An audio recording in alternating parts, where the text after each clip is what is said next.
Plus two അക്കൗണ്ടൻസിയിലെ first chapter ആയിട്ടുള്ള accounting four partnership basic കോൺസെപ്റ്റ്സിലെ 1 മാർക്കിൽ ചോദിക്കുന്ന പ്രീവിയസ് ഇയർ ക്വസ്റ്റ്യൻസ് ആണ് നമ്മൾ ഈ വീഡിയോയിൽ നോക്കാൻ പോകുന്നത്.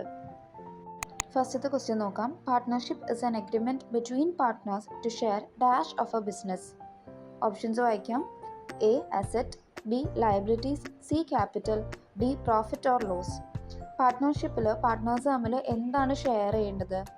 നമുക്ക് എല്ലാവർക്കും അറിയാം, ഓപ്ഷൻ ഡി ആണ്. പ്രോഫിറ്റും ലോസസ് ആണ് പാർട്ട്നേഴ്സ് തമ്മിൽ ഷെയർ ചെയ്യേണ്ടത്.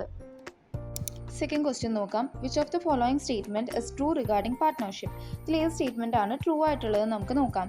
ഫസ്റ്റത്തെ ഓപ്ഷൻ വായിക്കാം. The agreement between the partners must be in written form. Partners തമ്മിലുള്ള എഗ്രിമെൻറ്റ് റിട്ടൺ ഫോമിലായിരിക്കണം എന്നില്ല, നമുക്ക് ഓറലായിട്ടും നടത്താം. അപ്പോൾ അതൊരു ഫാൾസ് സ്റ്റേറ്റ്മെൻറ്റ് ആണ്. രണ്ടാമത്തെ നോക്കാം. The minimum number of partners in a firm is 10. Minimum number of partners 10 അല്ല, സോ അതും ഫോൾസ് ആണ്. The liabilities of partners are unlimited. പാർട്ട്നേഴ്സിൻ്റെ ലയബിലിറ്റീസ് എന്താണ്? അൺലിമിറ്റഡ് ആണ്. സോ ഓപ്ഷൻ സി ആണ് നമ്മുടെ ആൻസർ. അതാണ് ട്രൂ സ്റ്റേറ്റ്മെൻ്റ് ആയിട്ടുള്ളത്.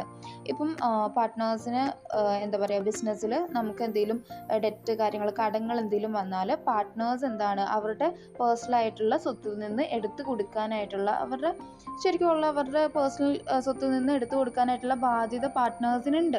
സോ പാർട്ട്നേഴ്സിൻ്റെ ലയബിലിറ്റീസ്, ബാധ്യതകൾ എന്നൊക്കെ പറയുന്നത് എന്താണ്? അൺലിമിറ്റഡ് ആണ്. ഓക്കെ, അപ്പോൾ അത് അവർ തന്നെയാണ് തീർക്കേണ്ടത്. ഓപ്ഷൻ ഡി നോക്കാം. Sharing of profit and losses must be equal. പ്രോഫിറ്റും ലോസും ഷെയർ ചെയ്യുന്നത് ഈക്വൽ ആയിരിക്കണം എന്നില്ല, എല്ലാ കേസിലും ഈക്വൽ ആവണമെന്ന് നിർബന്ധമൊന്നുമില്ല. സോ അതൊരു ഫോൾസ് സ്റ്റേറ്റ്മെൻ്റ് ആണ്. So answer is option C. The liabilities of partners are unlimited. അതുപോലെ തന്നെ നമ്മൾ option B, the minimum number of partners in a firm is 10. എന്തുകൊണ്ടാണ് അത് ഫോൾസ് ആണെന്ന് പറഞ്ഞത്? മിനിമം നമ്പർ ഓഫ് പാർട്ട്നേഴ്സ് എത്രയാണ്? അറിയാവുന്നവരുണ്ടെങ്കിൽ കമൻറ്റ് ചെയ്യാം കേട്ടോ. Minimum number of partners in a firm എത്രയാണ് എന്ന് നിങ്ങളാണ് പറയേണ്ടത്. അടുത്ത ക്വസ്റ്റ്യൻ നോക്കാം. In the absence of an agreement, any loan advanced by the partner to the firm is allowed an interest at the rate of dash per annum. അപ്പോൾ എന്താണ് ഇവിടെ പറഞ്ഞിരിക്കുന്നത്? പാർട്ട്ണർഷിപ്പ് ഡീഡിൻ്റെ അല്ലെങ്കിൽ പാർട്ട്ണർഷിപ്പ് എഗ്രിമെൻ്റ് ആബ്സെൻസിൽ, അതിൻ്റെ ഇല്ലായ്മയിൽ നമ്മുടെ ലോണ്, ഒരു പാർട്ട്ണർ ലോൺ അഡ്വാൻസ് ചെയ്താൽ അത് എത്ര റേറ്റ് ഓഫ് ഇൻട്രസ്റ്റിലാണ് നമ്മൾ കൊടുക്കേണ്ടത്? ലോണിൻ്റെ അഡ്വാൻസ്മെൻറ്റ് എത്ര റേറ്റ് ഓഫ് ഇൻട്രസ്റ്റിലാണ് എന്ന് എല്ലാ വർഷവും നിങ്ങളുടെ അടുത്ത് ചോദിച്ചിട്ടുള്ള ക്വസ്റ്റ്യനാണ്. അത്രയും ഇമ്പോർട്ടൻ്റ് ആയിട്ടുള്ള ഒരു ക്വസ്റ്റ്യനാണ്. അതുകൊണ്ട് തന്നെ നിങ്ങൾ കാണാണ്ട് പഠിച്ചാലും ഇത് കുഴപ്പമില്ല കേട്ടോ.